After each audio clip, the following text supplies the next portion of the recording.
Assalamualaikum warahmatullahi wabarakatuh dan salam sejahtera kepada Encik Muslim selaku pensyarah bagi subjek pembelajaran dan perkembangan pelajar dan rakan-rakan yang dikasihi sekalian. Okey, pada hari ini saya akan mengulaskan sebuah artikel jurnal yang saya ambil daripada Jurnal Wacana Sarjana Jilid 2 isu 1 yang diterbitkan pada Mac 2018, muka surat 1 hingga 9, yang bertajuk Tingkah Laku Delinkuan Pelajar dan Faktor-Faktor yang Mempengaruhinya.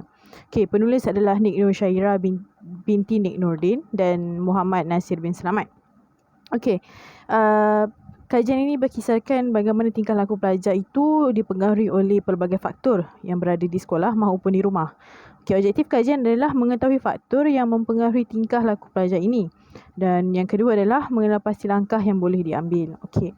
Dalam pembacaan saya pada artikel ini, saya dapati faktor yang mempengaruhi adalah ibu bapa. Faktor yang paling tinggi adalah ibu bapa. Hal ini kerana kawalan ibu bapa yang lemah merupakan salah satu faktor yang menjadi penyebab kepada tingkah laku delinkuan ini. Okey, salah satu masalah delinkuan adalah seperti merokok maupun poting sekolah. Kawalan-kawalan ibu bapa penting dalam mengawal tingkah laku anak-anak ini.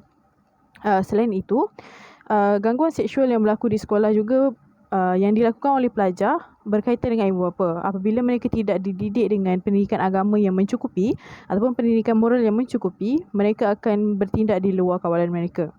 Okey.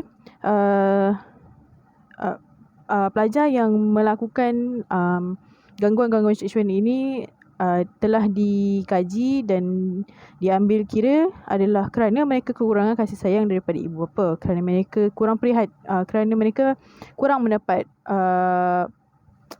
perhatian ibu bapa. Hal ini kerana pada zaman kini, pada masa kini, ibu bapa sibuk bekerja sehingga mengabaikan anak-anak mereka di rumah. Okey, seterusnya adalah faktor yang kedua tertinggi adalah guru. Kelemahan komunikasi ketika proses pembelajaran dan pengajaran di dalam kelas, guru tidak dapat berkomunikasi dengan pelajar dengan baik sehingga pelajar merasakan mereka terpinggir ataupun mereka rasa terlalu tertekan dengan guru ataupun apa yang hendak disampaikan oleh guru itu tidak sampai kepada pelajar. Seterusnya adalah sikap guru yang memberi tindak balas negatif kepada pelajar.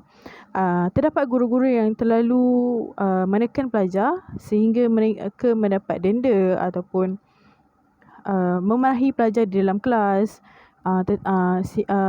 Pelajar menjadi tidak mahu ke kelas dan ponting sekolah disebabkan hal begini. Guru sepatutnya berada pada dalam keadaan profesional ketika mengawal keadaan kelas. Okey, seterusnya adalah faktor yang mempengaruhi yang paling sedikit adalah rakan sebaya. Rakan sebaya ini kurang mempengaruhi tingkah laku delinkuan pelajar. Hal ini kerana di sekolah tersebut, di sekolah kajian, penulis ataupun pengkaji mendapati latar belakang keluarga di kawasan itu adalah sama. Mereka kekurangan pendapatan dan menyebabkan ibu bapa tidak dapat membayar yuran sekolah. Maka pelajar tidak mahu datang ke sekolah kerana tidak membayar yuran. Hal ini demikian, mereka bukan sahaja tidak mahu datang ke sekolah kerana tidak membayar yuran, malah mereka tidak mempunyai rakan-rakan di kelas.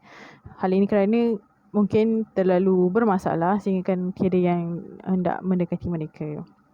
Okey, seterusnya adalah langkah-langkah yang boleh diambil oleh ibu bapa adalah mengawal ataupun memerhatikan apa sahaja tingkah laku yang dilakukan oleh anak-anak mereka sehingga supaya anak-anak tidak terlalu bebas dan melanggar peraturan-peraturan sekolah tanpa pengetahuan mereka. Seterusnya adalah langkah-langkah yang boleh diambil oleh guru. Guru-guru perlu melaporkan segala aktiviti pelajar yang tidak hadir ke sekolah ataupun pelajar-pelajar yang bermasalah di sekolah kepada ibu bapa mereka. Hal ini supaya ibu bapa mereka cakna apa yang anak-anak mereka lakukan di sekolah. Okay,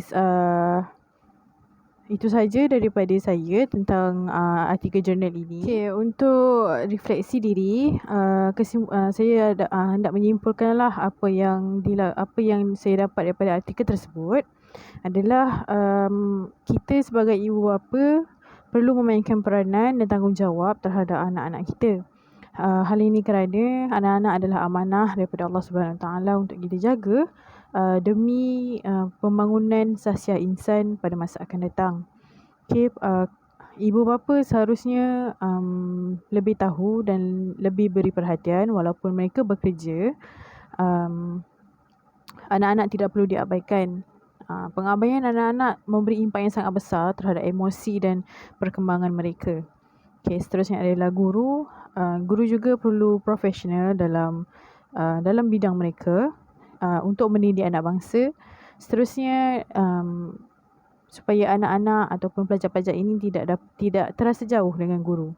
Guru adalah ibu bapa kedua kepada anak-anak kita.